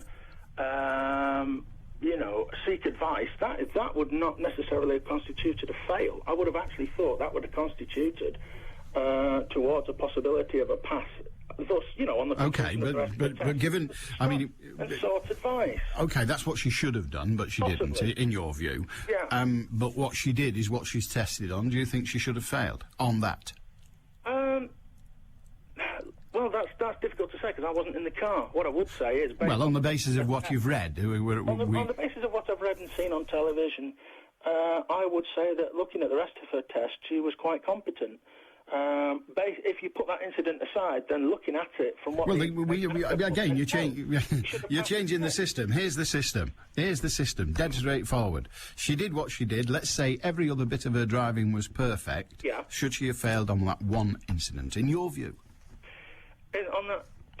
I think she should, from the point of view That's that fair she enough. failed to stop at an accident. That's fair enough. Okay. You know, that's the bottom line. You are responsible. I'm responsible. You know, Stuart, that's fine. Good on you, mate. Stuart says the splashy woman should have failed a test. The splashy woman that failed her test, it's the correct decision. He's not alone in that. Pedestrians are only road users if they are crossing the road. No. Regarding the splashing incident, I was always led to believe that in the event of someone being injured in a motoring incident, then the police should be informed within 24 hours. Would being splashed be classed as an injury? That's Simon in Winsford. And Alan says, Dave, I forgot in my earlier text, that there is a monthly BBC family history magazine. Who do you think you are? It's called, and it's on sale at newsagents. So there you are. I failed to advertise a BBC product when a blatant opportunity was provided. That's my bonus gone, isn't it? Eric in Bolton. Hi, Alan. Hi, Eric. And one point I'd like to make is this. It's probably happened to you, but it has happened to me and many others, where people have been deliberately splashed by you for a laugh, you know, by people. Now, I wonder if one took the registration of the car and said, right, I'm taking this person to court for assault. Well, you could do that. You know, I'm just asking you what you think. Well, I was going to tell you. Sorry. You could do that. The difficulty always is proving it. Now, you can prove you're wet. Yeah. And you can declare on oath that the person or that the vehicle that splashed you, this is the number of it and this is the registered owner and all of that. Yeah. But if he or she wanders into court and says, wasn't me, wasn't my car, what you're left with? Your word against his. You're not going to get a conviction. Well, they can't have it both ways. You know, for instance, on a driving offence, for instance, say speeding, for instance, and the police say you have to name the driver. If it's a motoring offence, then surely they must have to do the same thing. But what happens... Do you understand that? I do understand, but you have slightly fewer rights than do the police. Yes, of course, I understand that. So when the police say, we have a photograph of AB12345 motor vehicle driving through our camera on the 16th of January at 14:42, who was driving the vehicle, the owner of that vehicle has a legal obligation, an obligation created by law, a legal obligation to give that information. And if the person does not give that information, the owner of the vehicle is guilty of an offence. Right. Now, that's not the case for you, because if you write to me and say, your vehicle went past my bus shelter, or the bus shelter I was stood in, on the 16th of January, and you splash me, who was driving the vehicle, I won't even answer your letter. No, I probably do the same thing. Exactly, because the letter has no authority. Now, let us assume you are able to prove in your own mind who it was. You've still then got to convince the court, so you would need witnesses, I'm afraid, if you were going to bring the case. Well, let's go to the extreme and say I had a witness. I know it sometimes. Well, if you... It's hypothetical, I know. Well, if you had a witness, and that witness was prepared to testify that the vehicle went past vehicle AB123456 and was prepared to stand in court and say that little fat red-headed fella over there was driving it, all of that is fine. But how would you find out who the driver or indeed who the owner of the vehicle was? How would you discover that? Well, it is a difficult one. I just can't answer that at the moment. No, I know you can, but that's what I'm saying. Those are your problems. The problem is of course, yes. you can prove that you were wet. That's easy. Yeah. You can probably prove that it was the water out of that puddle in front of you that wet you. Yeah. And you can... There's no problem in proving that it was a motor vehicle that caused the water to splash onto you. The next job is finding out which vehicle, who owns it, and who was driving it. And you don't have the powers to do that. Maybe the answer, next time he comes back, have a bucket of water and throw it at him as he's driving past. Well, that would do it, but he's not going to get wet. He's in a car. Yeah, but he had a problem proving it was me, wouldn't he? He'd have a problem proving it was you, but he's in a car. Yeah, OK. So he's not going to get that wet. Thank you. Food for thought, Alan. All right, mate. Have a good one. Thank you, Alan. 0161 228 2255. In the interview with the learner driver that was played on BBC Radio Manchester today, she said she was told that she failed a test mainly because of the splashing. That implies to me that she actually failed for more than one reason, says Steve in Chorlton. Well, that may or may not be so. I have no idea. And... AB, but not this one. AB sends me a definition of a quark that I somehow got distracted by earlier. A quark is a generic type of a physical particle that interacts via all four fundamental forces and that forms one of the two basic constituents of matter, the other being the lepton. Various flavours of quarks combine in specific ways to form protons and neutrons, in each case taking exactly 3 quarks to make the composite particle in question. Well, that solved that. I was worried, but now I'm fully informed. I don't have to worry any longer. 0161 228 2255. Arthur in Partington. Hiya, Arthur. Hello, Alan. I just wanted to throw this by you, being that you're an ex-driving instructor. Indeed. I used to be. I packed up about 15 years ago in the mid-90s. I did it for about 10 years. But I did actually sit in on quite a lot of tests. I don't know if you actually... Did you do that, Alan? I did about half a dozen, I think. Yeah, that's about I did. How many I did, really. I didn't do a great deal, because it's on the pupil's request, really. And a couple of them failed, and I felt that... I can remember one chap, and he gave an excellent drive, I thought, on the test, only to be failed at the end. And the examiner... He said to this guy that at first it was a good drive, but unfortunately you failed on this occasion. And then he went on to say, "I'm sure you know where," and I actually did know where, but only because of the situation of that. I could see an examiner thinking that way. And the guy was going down a faster zone, 60 miles an hour, on approach to some traffic lights. And I'd always told him that when you see the lights from a distance, clock what colour they're on. You know, if they're on, if you see them go to green, then they're not going to go back to red. But as he was going down, because of I knew the time duration of the lights, but as we first saw them, they were on green, and he approached. Obviously, you've got to make progress on the driving test. You've got to say 60. You've got to do 60, if safe to do so. And I actually felt him just release pressure on the gas pedal because he was worried that the lights were going to change. And I don't know if you'll agree with this. Have you ever got caught between, you know, when the lights change and the shouldn't syndrome, do a go, don't a go, that devil in the deep blue sea? Have you ever done that? I think everybody has, hasn't they? Yeah, exactly, yeah. I would say so. Anyone who's driving longer than 6 months or less, maybe 3 months, has encountered that situation. Now, I felt he was going too fast to stop. And but the examiner failed him at the end for not stopping on the red light. And he said to him that I thought I was going too fast and would have taken me over the stop line other than braking very harshly. And he said to him, you should have anticipated them changing. But prior to that, and on stopping the car after the test, he congratulated him on a good drive. And I felt that, for goodness sakes, if he's a driver, obviously driving in the examiner, he's been caught between that syndrome. Even if they could have stopped, to say to him that was a good drive, It's one thing that stuck in my mind. I've not done it for 15 years, but it's one thing I actually thought, you fool. You bloody fool.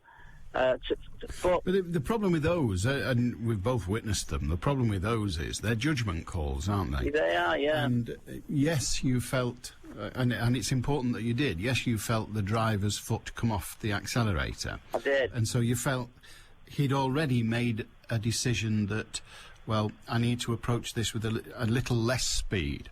Yeah. I need to slow down slightly. Now, the driving examiners concluded, and he possibly did not, we don't know, but he possibly felt exactly the same thing that you felt, but then felt it wasn't enough. He hadn't he hadn't taken enough action to give himself more opportunities. Yeah, that's exactly right. But it's one of those judgment calls, isn't it? It's very difficult. I wouldn't have the job, would you? No, you're exactly right there. But I felt that had he slowed down any more, he probably would have been failed for approaching with too much. Not proceeding to suit, what is it? Not proceeding along the road to suit varying road and traffic conditions. In other words, going too bloody slow. Exactly. It's always a judgment thing. That's what they're for. And but I think what really upset me on this occasion was that the comment was, that was a good drive. Apart from if the guy has demonstrated an ability to drive the car for it's so much so for him to compliment it, and then to do the traffic light situation, I felt was ever so mean. I think he must have got his gas bill that day. In those days, the gas bill wasn't half as frightening, Arthur. Have a good day, mate. Thank you. Thank you very much indeed. Dear Alan, must not in the Highway Code relates to the Road Traffic Act, as can be seen below. The splashing incident it says slashing incident here, which would have been something entirely different. The splashing incident is driving without due care, as the driver cannot assure herself as to the contents of the puddle below the waterline.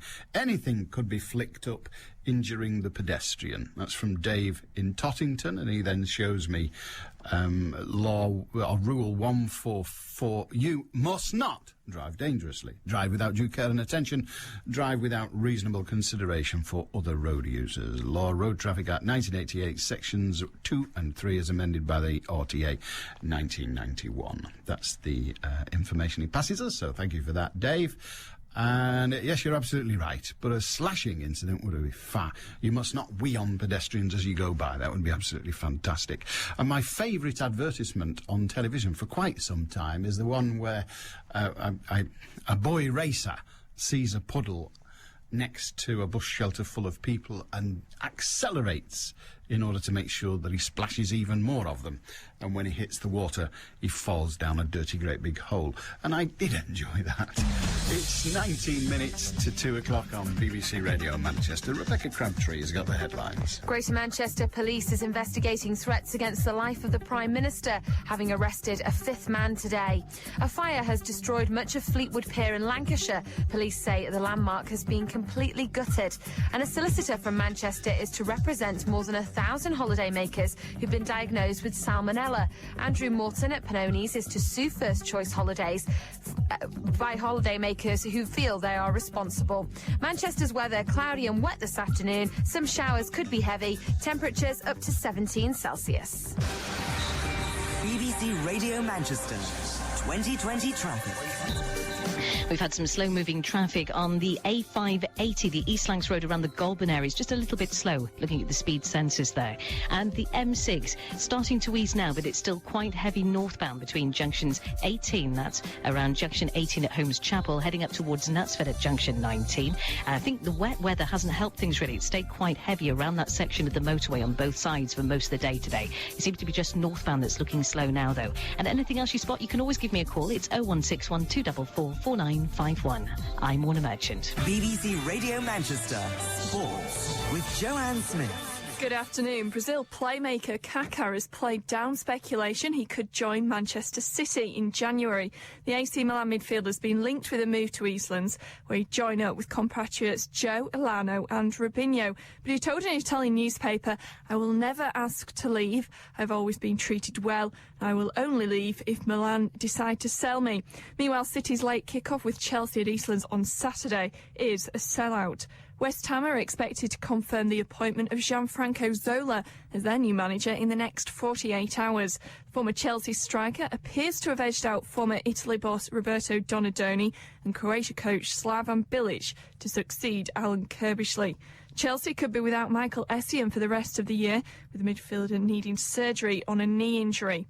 Lancashire are back in Pro 40 action tomorrow if the rain will let them, but Mike Watkinson has spoken of his disappointment and not even challenging for the Championship title this season.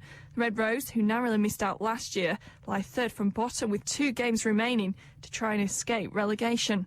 It does. Part of it's been of our own doing mid-table, where we've not been able to get runs on the board. I think the bowling and fielding has battled manfully and done a good job, but without the runs on the board it makes it difficult. But it's hard to see over the last 3 or 4 weeks where we could have won any games with the way the weather's been, and whilst we're disappointed to be battling it at the wrong end of the table, we've not got to be too disheartened and be very positive for the last 2 weeks of the season. Well, in the next 20 minutes, the England cricket selectors will name their squad for the £10 million Stanford Challenge match in Antigua and the 7 one-day internationals in India this winter. The ECB will also reveal the players who are to get central contracts for the next 12 months. Former skipper Michael Vaughan is expected to be among the dozen named, despite his lack of form for Yorkshire. Warrington forward Rob Parker will find out this evening whether he'll miss Saturday's elimination playoff at Catalan, been ordered to appear before a disciplinary committee. He's been accused of a dangerous tackling technique during the Wolves' defeat by Huddersfield last Saturday. Well, it's 1 in and 1 out at Leigh. Former Warrington centre Coe Love has signed for Widnes for a second time from the Centurions, while the club have brought in Castleford fullback Stuart Donlan. Oldham captain Robert Roberts has signed a new 1-year deal to stay with the Ruffians until 2009. Scott Lawson has been released from Sale Sharks and joined Gloucester. The Scotland hooker has signed a deal at Kingsholm until the end of next season. Lawson had been down the pecking order at Edgeley Park under Sebastian Bruneau and Neil Briggs. Andy Murray's moved up to 4th in the world rankings despite last night's US Open final defeat to Roger Federer. The British #1 refused to blame fatigue despite having played on 3 consecutive days. He called it the best fortnight of his life. So what ambitions does he hold now? I'd like to win a Grand Slam is my main goal, and then I'll see what happens after that. You know, I'm obviously pretty high in the rankings just now. I won my first Masters Series a few weeks ago, and you know, I just got to try and keep improving, and hopefully one day get my hands on the trophy. Great Britain has won 7 gold medals on day 3 of the Paralympics in Beijing. 5 came in the velodrome. Cyclist Darren Kenny picked up his 2nd gold in the men's 1 kilometre time trial, while Manchester's Rick Wadden got silver. Britain's cycling team have now won the same number of golds in the velodrome as the Olympic cycling team last month. Meanwhile, the International Paralympic Committee says it's embarrassed that Britain's Shelley Woods has been stripped of her silver medal in the 500 metres. Several countries successfully appealed to have the race rerun following a crash. Well, Chris Cohen is the head of athletics at the IPC. It was disastrous. We're obviously hugely embarrassed by the fact that it's happened because it reflects on the sport. You know, we're very upset that it happened. We're very concerned for the athletes concerned, because they obviously went through the process of seeing a flag fly and the national anthem played and, you know, all of the wonderful things that go with that, and suddenly they're told when they come off the plinth that actually you didn't win the medal. You know, there's been a mistake and we've got to go through it all again. And with just over a week to go until the Ryder Cup, Lee Westwood's hopes of taking part remain in doubt after his agent confirmed he's still not recovered from a serious bout of tonsillitis contracted 9 days ago. The next live action on the Northwest's biggest sports station. We'll have the latest from Lancashire's all-important Pro 40 match against Nottinghamshire at Trent Bridge tomorrow as they try to avoid relegation. BBC Radio Manchester. Rick in Bolton says, Beswick, your analogy of the drunk driver and the small child is total garbage. What do you think would happen to the examiner if he allowed the driver to carry on the test, you plonker? Well, we never suggested at any point that the examiner would allow the test to continue. What we said was, who would be held responsible for the incident? The driver, the examiner, or both? And on the subject of my being a plonker, you are almost certainly correct. But I, too, am correct when I point out that that text has been sent so far about 15 times, and that somehow you finagled your phone and are now spending good money to repeat yourself that often. Or you're not operating your phone properly. But, Rick, you need to have a look at your phone, mate. You're sending that message over and over again. Unless, of course, I can take that as an indication that you're very, very, very cross and you wanted me to know it 16 times. Then again, it could just be that you don't know how your phone works. Make of that what you will. But it's lifted my day. Kevin, 4 hours after the fire was spotted on Fleetwood Pier this morning, the BBC were asking any local people with pictures to send them in. Don't the BBC film crews start work before 9? I can't understand why. What will it be? What will be regarded as a major incident resulting in the destruction of a local landmark was not recorded by the BBC. I have no idea. I have absolutely no idea. But they say pictures make the story. Or maybe they were saying if you want to send your pictures in, they might like to use them. It's all part of this, what's it called? Citizen journalism. Yeah, nearly stuck in my throat as well. Kevin says it's not easy to dredge a canal. A lot of them are lined with clay to make them watertight. One scrape too many, and whoops, a leak. Yeah, I'll take that. Yeah, no difficulty with that. Keith says, Alan, on a country lane near Blackpool... Oh, that sounds like the start. On a country lane near Blackpool... Sounds like the start of a limerick. On a country lane near Blackpool, when it rained, there was always a deep puddle adjacent to a really nice front garden with pretty flowers all cascading over the wall. I always slowed down, but most drivers splashed through and sprayed muddy water all over the garden. Someone started putting a house brick in the puddle. It really surprised the drivers going at speed. I'll bet it did. Of course, it wasn't the proprietor of the premises with the flowers. That would just be too cruel by far. David in Crumpsall has his smart Alec hat on when he says, believe it or not, that thing on the side of the Thames you were trying to think of the name of is called the embankment.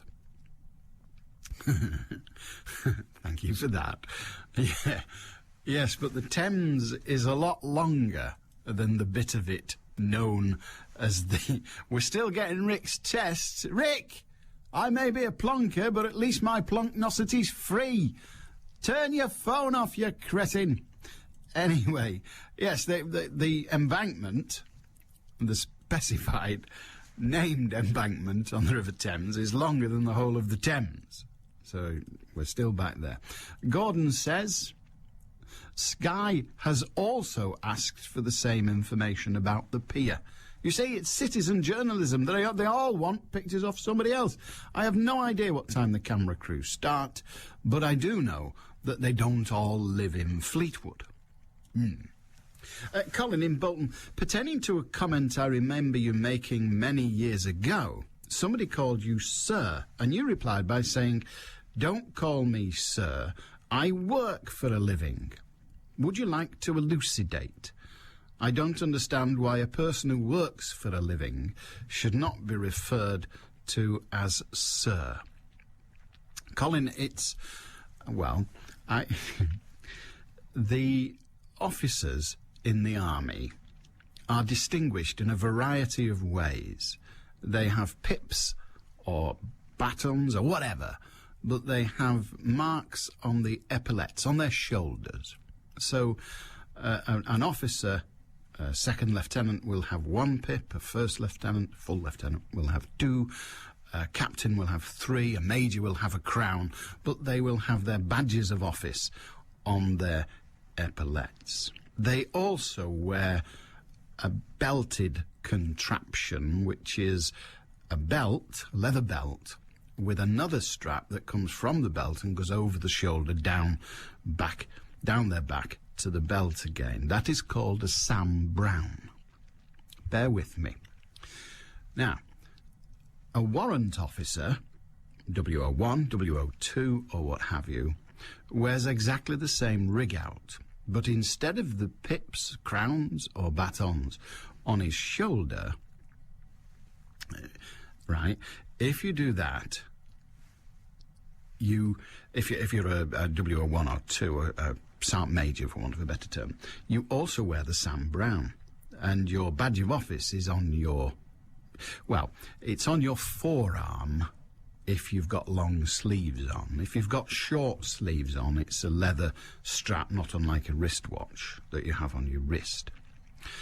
And one is required to salute an officer if you are of lower rank than he or she. One is not required to salute a WO2.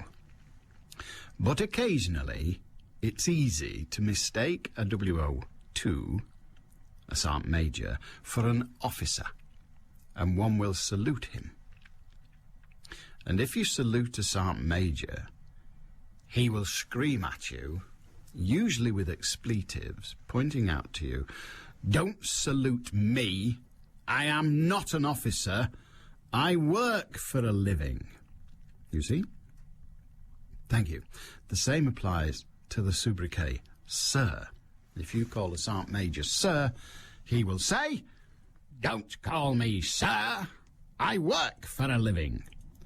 So it achieves two things. One, it gives him the opportunity to shout at you. That's three, really. One, it gives him the opportunity to shout at you, which they seem to enjoy. Two, it gives him the opportunity to ridicule you, but more importantly, to ridicule your soldierness because you failed to recognise him properly.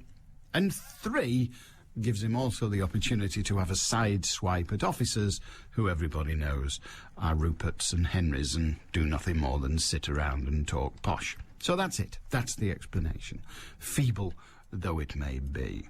And we've managed to get in touch with Rick and stopped him sending texts.